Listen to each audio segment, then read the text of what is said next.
जो different 15 diseases के बारे में आपको बताने जा रहा हूँ, 15 तो आज कवर नहीं कर पाएंगे, करीब 5 के करीब मेरा ख्याल कवर कर सकेंगे, क्योंकि आपको समझाना भी है। तो ये जो डिजीजेज हैं, इसको डेट्रीमेंटल डिजीजेज बोलते हैं, जो इंसान को काफी खराब करती हैं, नुकसान कर सकती हैं, उन डिजीज के बारे में डिटेल में बताया गया है। वैसे आप हाउस वाइज जब पढ़ाई की है, पहले घर से लेके 12 घर तक जब पढ़ाई की है, ये सबकी सब बीमारियां वहां पे कवर कर चुके हैं हम, लेकिन फिर भी ये निकाल के एक एक बीमारी को आपके सामने इसलिए रखा है कि आपको इनके बारे में कंसेप्ट क्लियर हो जाए। इंडिविजुअली एक एक बीमारी का जब पेशेंट आपके पास आए हॉरोस्कोप लेके, तो आप उसको डेलिनेट कर सके आसानी से। मेडिकल एस्ट्रोलॉजी क्या है? प्रैक्टिस का खेल है। मेडिकल एस्ट्रोलॉजी जितना पढ़ो उतना कम है। एंडलेस ये काम है, टायरलेस जर्नी है ये। आपकी ये मेडिकल एस्ट्रोलॉजी पढ़ाई है, मैंने ये एस्ट्रोलॉजी का, मेडिकल एस्ट्रोलॉजी का छोटा सा वर्जन है। पोस्ट विशाल में एडवांस वर्जन पढ़ाते हैं, जहां हम सब लॉट भी देखते हैं, सब लॉट से बीमारी को डिटेक्ट कर देते हैं। उसके बाद मेरा दावा है कि विद इन 5 to 10 मिनट्स आप बीमारी पे पहुंच जाते हैं। लेकिन ये जो सफर है ये भी अच्छा है, इसको भी आप समझो। एक बार ये बेस बन गया आपका, तो एडवांस को समझ करना बड़ा आसान हो जाएगा आपके लिए। चलिए अब शुरू करते हैं। Disease of cancer. Diseases of cancer symptoms: fatigue, lump or area of thickening can be felt under the skin. Weight changes including unintended loss or gain. Skin changes such as yellowing, darkening or redness of the skin. Sores that won't heal or changes to existing moles. Changes in bowel or bladder habits. Persistent cough or trouble breathing. ये जो कुछ symptom है जो एक cancer patient अपनी body में feel करता है। फटीग किसी को होती है, किसी को लम्प्स उसके थिक हो जाते हैं स्किन में, किसी को वेट बढ़ जाता है, किसी का वेट कम हो जाता है अचानक। स्किन में बहुत से चेंजेस आती हैं, कभी कोई स्किन यलोइंग हो जाती है, कोई डार्क हो जाती है, किसी की रेड हो जाती है, किसी की रैशेस पड़ जाते हैं, और किसी के मोल जो होते हैं बॉडी पे उनकी शेप चेंज हो जाती है। कई बार ऐसा होता है कि इंटेस्टाइन का कैंसर है करो तो बाउल और ब्लैडर की हैबिट्स बदल जाती हैं, और यदि किसी को लंग्स का कैंसर है उसको कफ या ब्रीदिंग ट्रबल आनी शुरू हो जाती है। तो ये कैंसर होता क्या है, इसके बारे में आप पढ़िए। In the body, millions of new cells are formed every day and they replace the old burnout cells. This process is carried out by the spleen and it is cleared and controlled by the lymph glands. Due to negligence, only slowly but steadily there is a malignant growth in the body, which is not easily noticed. In the meanwhile, the toxins are gathered in the body in the part which is most damaged. Only when these toxins are gathered in large quantity, it forms the duct and cancer starts developing fast. Cancers are of two types: benign or slow attack. Jupiter is the signification of benign. Systematic growth is covered by Jupiter, and malignant or rapid attack controlled by Rahu. Rahu represents देखिए, मैं आपको बताता हूँ, spleen जो है वो हमारे body में एक बहुत छोटा ऑर्गन है, लेकिन वो एक फैक्ट्री की तरह काम करता है, केमिकल फैक्ट्री की तरह, जो हर तरह से हमारे ब्लड को, हमारे ऑर्गन्स को ठीक रखने में हमारे काम आता है। ये कैंसर जो है अचानक किसी एक चीज का ग्रोथ बढ़ जाना बॉडी में, उससे ही होता है। ये दो तरह का माना गया है, एक बिनाइन जिसे स्लो कैंसर बोलते हैं। बिनाइन कैंसर एस्ट्रोलॉजिकली बृहस्पति ग्रह के अंदर आता है, और दूसरा होता है मलिग्नेंट। मलिग्नेंट का मीन्स फास्ट, जिसकी फास्ट ग्रोथ होती है, रैपिड अटैक करता है, और ये जो इसका कारका राहु माना जाता है। क्योंकि राहु आप जानते हैं हैफेजेड ग्रोथ का कारक है, कैंसर की ग्रोथ भी हैफेजेड करता है। बृहस्पति स्लो प्लेनेट है और जो उसकी ग्रोथ भी स्लो है, उसका कैंसर का फ्लॉ भी वो धीरे धीरे करता है। जो बिनाइन कैंसर होता है उससे मरीज काफी देर तक जिंदा रहता है, और जो malignant cancer, malignant variety of cancer है, वो जल्दी इंसान को घेर लेती है, कुछ महीनों में इंसान चला जाता है दुनिया से यदि ट्रीटमेंट ना कराया जाए। कैंसर मेल्स को भी होता है, कैंसर फीमेल्स को भी होता है, कैंसर हर किसी को हो सकता है। मेल्स में जो कैंसर है वो लंग्स में सबसे ज्यादा पाया जाता है, क्योंकि लोग लंग्स की परवाह नहीं करते, स्मोक करते हैं, जर्दा खाते हैं, टबैको लेते हैं, डिफरेंट तरह से अपने लंग्स को डैमेज करते रहते हैं। और सेकंड सिस्टम है डाइजेस्टिव सिस्टम। डाइजेस्टिव सिस्टम का कैंसर अक्सर पाया जाता है मेल्स में। माउथ का कैंसर पाया जाता है क्योंकि मुंह में वो तरह तरह के टॉक्सिक पदार्थ लेके रखते हैं। लायरेक्स का कैंसर और कोलन का कैंसर, जो गले का कैंसर और आपकी इंटेस्टाइन का कैंसर है, वो मेल्स में काफी पाया जाता है। उसके बाद नंबर आता है प्रोस्टेट का कैंसर। प्रोस्टेट का कैंसर भी मेल्स में अक्सर पाया जाता है। 50 साल की उम्र के बाद प्रोस्टेट की प्रॉब्लम होनी स्टार्ट हो जाती है। यदि उसका समय पे इलाज ना करवाया जाए तो वहां पे, क्योंकि इन्फेक्शियस जगह है, इसलिए वहां पे ग्रोथ का होना संभावना होती है कि वहां पे कैंसरियस ग्रोथ हो सकती है। इसी तरह फीमेल जो है, फीमेल में सबसे ज्यादा सर्विक्स एरिया का कैंसर है। सर्विक्स एरिया विजाइना के अंदर यूट्रस के बीच में 1.5 इंच से लेके 1.5 इंच लंबा, 1 इंच चौड़ाई में एरिया होता है, जहाँ विजाइना का एंड होता है और यूट्रस का स्टार्ट होता है। उसमें बीच में एक टेंडम एरिया है, उसको सर्विक्स एरिया बोलते हैं। सर्विक्स एरिया में लेडीज में देखा जाए, फीमेल में देखा जाए, सबसे ज्यादा कैंसर सर्विक्स एरिया का होता है। उसके बाद उनमें ब्रेस्ट कैंसर ज्यादा पाया जाता है। फूड पाइप में भी कैंसर पाया जाता है। ओवरीज जो यूट्रस के अंदर होती हैं, वो उसका कैंसर भी उनमें काफी देखा गया है। स्टमक का कैंसर भी देखते हैं। और there are some evidences that cancer of the cervix in women and the prostate in the men are found more often.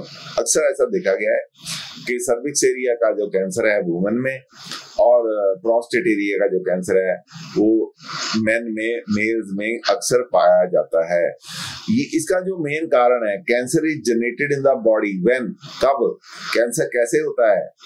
पहले घर का पहला घर, छठा घर, 8वां घर। पहले घर का स्वामी, छठे घर का स्वामी, 8वें घर का स्वामी जब कभी मंगल के साथ, राहु के साथ और सैटर्न के साथ रिलेशनशिप करते हैं, तब ऐसी संभावना होती है कि कैंसर हो सकता है। पहला लगन का स्वामी, छठा घर बीमारियों का स्वामी, सीट ऑफ द डिजीज। 8वां घर क्रॉनिसिटी का है, कैंसर एक क्रॉनिक बीमारी है, इसलिए हम पहला घर नेटिव का खुद का हो गया, छठा घर जो हो गया सीट ऑफ द डिजीज हो गया, और वर्गो साइन वैसे भी सीट ऑफ द डिजीज का मालिक है। और 8th house is a house of chronicity, तो उसका हो गया। जब इनका relation dreaded malefic planets Mangal, Rahu, Saturn जैसे लोगों से हो जाता है, तो इन घरों के स्वामी का जो रिलेशन है मंगल, राहु, सैटर्न जैसे प्लैनेट से हो जाए, तो कैंसर फॉर्म होने की संभावना हमारी बॉडी में बढ़ जाती है। अब डिफरेंट प्लैनेट्स जो है, 9 के 9 प्लैनेट, 7 प्लैनेट्स और 2 छाया ग्रह, राहु एंड केतु, इनमें से किसी का एक होना, फर्स्ट लॉर्ड का एक होना, छठे घर का स्वामी का होना, 8वें घर का स्वामी का होना, बताता है कि किस तरह का कैंसर इंसान को हो सकता है। जैसे सूर्य है, सूर्य सिर का कारक है, ब्रेन का कारक है, बोन का कारक है, स्टमक का कारक है और आईज का कारक है। इसका मतलब क्या हो गया? जब सूर्य अफ्लिक्ट हो रहा है तो cancer can be in the brain, with the bones, in the stomach और इन द आईज। इसी तरह मून है, जो मून वाटरी प्लेनेट है, हमारे खून के बहने का कारक है, ब्रेस्ट का कारक है, फीमेल्स में ब्रेस्ट का कारक है, लंग्स का कारक है और हार्ट का कारक है। ये मेल की ब्रेस्ट का भी कारक मुंह नहीं है, और मेल्स को भी ब्रेस्ट का कैंसर हो जाता है। ये जब भी कभी अफलिक्शन में आएगा, जैसे ऊपर बढ़ा है 1st, 6th and 8th Lord, जब कभी मंगल राहु सैटर्न से रिलेशन बनाते हैं, उनमें से कभी एक जो ये मून होगा, और यदि कैंसर जिंदगी में आपके लिखा हुआ है तो ये ब्लड में होगा, ब्लड कैंसर हो सकता है, ब्रेस्ट कैंसर हो सकता है, लंग्स कैंसर हो सकता है, हार्ट कैंसर हो सकता है। और आगे आता है मार्स। मार्स ब्लड को कंट्रोल करता है, मार्स सेक्स ऑर्गन्स को कंट्रोल करता है, मार्स यूट्रस को कंट्रोल करता है, मार्स हमारी वेस्ट को कंट्रोल करता है, पेल्विक रीजन को कंट्रोल करता है। इसलिए यदि Mangal is one of the afflicted planets, then अपनी दशा में, अंतर्दशा में जब ये कैंसर देगा, तो either it can be a blood cancer or the sex organs का कैंसर, और यूट्रस का कैंसर, और वेस्ट का कैंसर। मरकरी, बुध जो है वो मुंह का कारक है, माउथ नेवल रीजन का कारक है। जब कभी बुध की वजह से कैंसर होगा तो या तो मुंह में कैंसर होगा या नेवल रीजन में कैंसर होगा। बृहस्पति, बृहस्पति जब भी कभी एफ्लिक्शन में आएगा और कैंसर की जैसी गंभीर बीमारी आप कभी किसी नेटिव को होने वाली है, तो वो कहाँ का कैंसर देगा? बृहस्पति लीवर का कारक है, बृहस्पति टंग का कारक है, बृहस्पति स्प्लीन का कारक है, और बृहस्पति थाइस का कारक है। तो उस समय कैंसर जो है बॉडी के इस पार्ट में डेवलप हो सकता है। आगे है वीनस। वीनस सेक्स ऑर्गन्स का कारक है, प्रोस्टेट ग्लैंड का कारक है, किडनी का कारक है, थ्रोट का कारक है। इन जगह पे कैंसर दे सकता है। सैटर्न दांतों का कारक है, लेग्स का कारक है, हाथों का कारक है। सैटर्न की अफेक्शन से इस जगह कैंसर हो सकता है। जो 5 तरह के डेडली कैंसर बहुत ही ज्यादा मशहूर हैं, बहुत ही ज्यादा पॉपुलर हैं, जो लोगों को सबसे ज्यादा होते हैं, वो होता है prostate cancer, pancreatic cancer, breast cancer, colorectal cancer, lungs cancer. और वेरियस एस्ट्रोलॉजिकल जो कॉम्बिनेशन है इन कैंसर के, वो है, देखिए जुपिटर काज ऑफ ग्रोथ है। ये आप अपने दिमाग में रखो कि Jupiter is cause of growth. Cancer का कोई भी हो, Jupiter is a cause of growth. Rahu causes malignant cancer. Rahu जो है फास्ट कैंसर की ग्रोथ देता है। Rahu causes malignant cancer, Jupiter causes growth. इसको हमेशा आप दिमाग में रखना है। ना जुपिटर के बिना कैंसर होना, ना राहु के बिना कैंसर होना। If Jupiter functions becoming malefic due to lordship or being lord of those houses occupied by malefic, and 6th lord affliction, these can cause cancer in the region. This will be especially more pronounced if the 6th lord is also a natural malefic and ascendant is weak. Cancer तभी होना है जब जो आपका ascendant है वो कभी कमजोर होगा, क्योंकि कैंसर जो होना है वो किसी ब्रेन को नहीं होना है। कैंसर, ब्रेन कैंसर भी जो होना है बॉडी को ही होना है। इसलिए वीक असेंडेंट, जिसका लगन का स्वामी कमजोर है या लगन कमजोर है, उसके लिए कैंसर जैसी इन्फेक्शियस जो ये बीमारी, डेडली डिजीज है, उसका होना काफी हद तक स्वाभाविक है। आगे आप देखो कि कैंसर जो है, moon is invariably affected in all the cases, और Saturn associated with ascendant, 6th and other rules है, किसी उसकी बात कर रहे हैं। और ये जो कैंसर है, इसके लिए यहां मैंने दिखाया कि राहु का होना जरूरी है। When ascendant is weak and Rahu is in the degree conjunct with the planet, person suffer from the cancer in the region ruled by the planet. जब भी कभी असेंडेंट कमजोर होगा और राहु की degree within 1 degree, 2 degree, 5 degree तक conjunction में आ जाएगा, तो इंसान को घेर लेता है कैंसर। आगे, when the 6th lord is a malefic or is posted in 1, 6, 1, 8, 10 houses, these diseases are called। जब कभी छठे घर का स्वामी और मेलेफिक हो और एक पहले घर में, 8वें घर में और 10वें घर में आके बैठ जाए, that can be the cause of the cancer. Conjunction of Jupiter, Ketu and Venus in the sign may cause cancer. किसी भी साइन में यदि बृहस्पति, केतु एंड वीनस आके इकट्ठे बैठ जाएं तो उनकी दशा या अंतर्दशा में कैंसर हो सकता है। When Saturn and Mars are posted either by conjunction or aspect opposite to Jupiter or Rahu, cancer में occur। शनि का बहुत बड़ा योगदान है इसमें। शनि एंड मंगल जब राहु के अगेंस्ट पोस्टेड हो और जुपिटर के अगेंस्ट पोस्टेड हो तो कैंसर में occur। In moon, if moon is afflicted by 3 malefics, the lord of ascendant is weak, cancer is sure to attack। जब कभी चंद्रमा 3 मेलेफिक प्लैनेट से घिरा हुआ हो और लगन का स्वामी कमजोर हो तो कैंसर का होना श्योर माना जाएगा। ये बहुत ही इंपॉर्टेंट है। लगन चंद्रमा का 3 बुरे प्लैनेट के साथ घिरा हुआ होना और उसके ऊपर लगन का स्वामी कमजोर हो तो कैंसर जरूर होता है इंसान को। According to Bhrigu Samhita, when either 6th or 8th lord is posted in ascent, यदि 6ठे घर का स्वामी, 8वें घर का स्वामी लगन में बैठा हो और अफ्लिक्टेड हो, one may have tumor, cancer is actually a special form of tumor।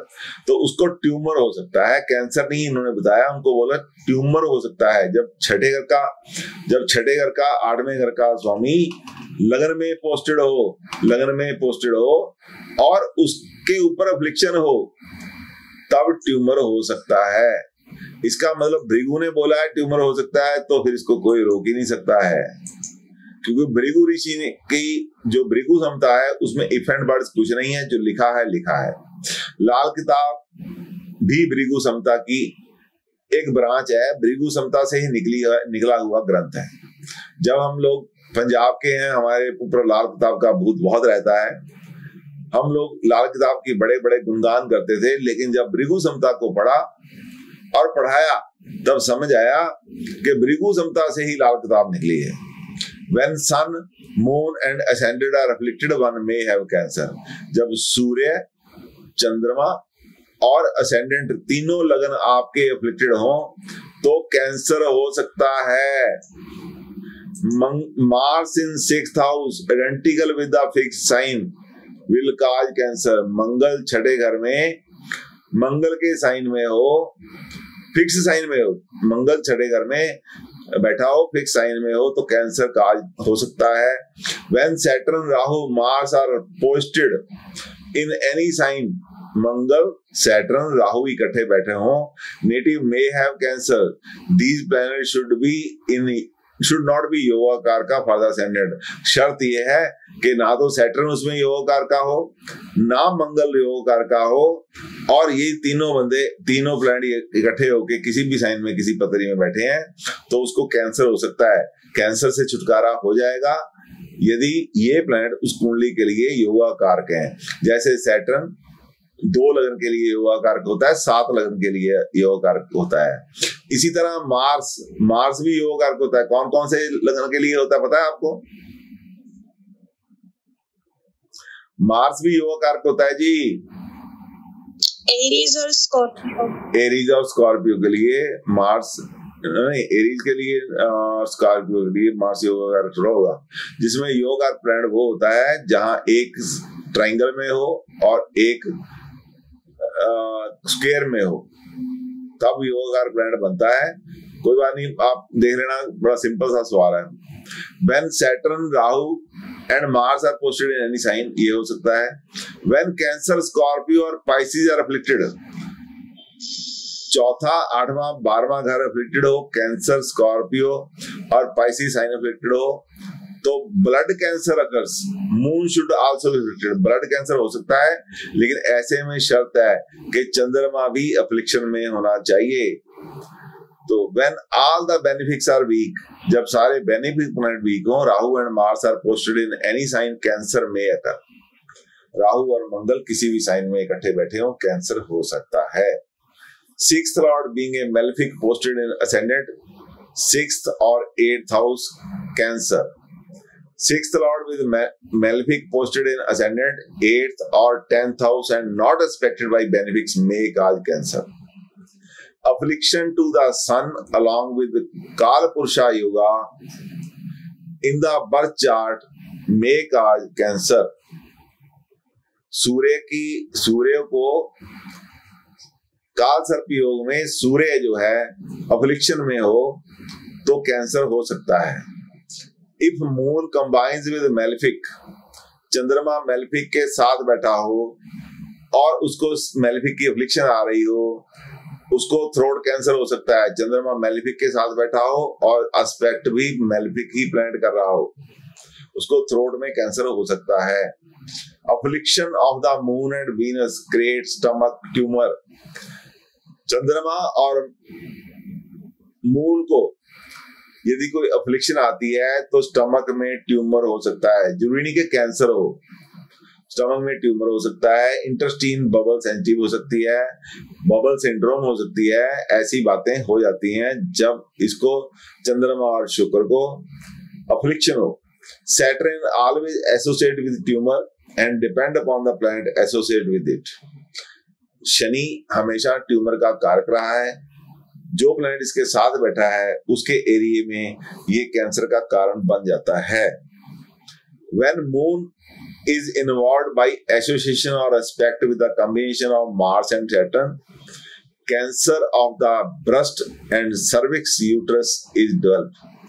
जब कभी चंद्रमा इन्वॉल्व हो और एसोसिएट हो किस कॉम्बिनेशन के साथ, मार्स सैटर्न के साथ चंद्रमा इन्वॉल्व हो, चंद्रमा उसको देखता हो, चंद्रमा को ये प्लैनेट देखते हो, या चंद्रमा के साथ किसी एक घर में बैठे हो, चंद्रमा मंगल और सैटर्न इकट्ठे बैठे हो, मून मार्स सैटर्न इकट्ठे बैठे हो, तो ब्रेस्ट कैंसर या सर्विक्स कैंसर हो सकता है। सर्विक्स कैंसर का मतलब यूट्रस का कैंसर, यूट्रस के बाहर का कैंसर, यूट्रस के मुंह पे कैंसर हो सकता है।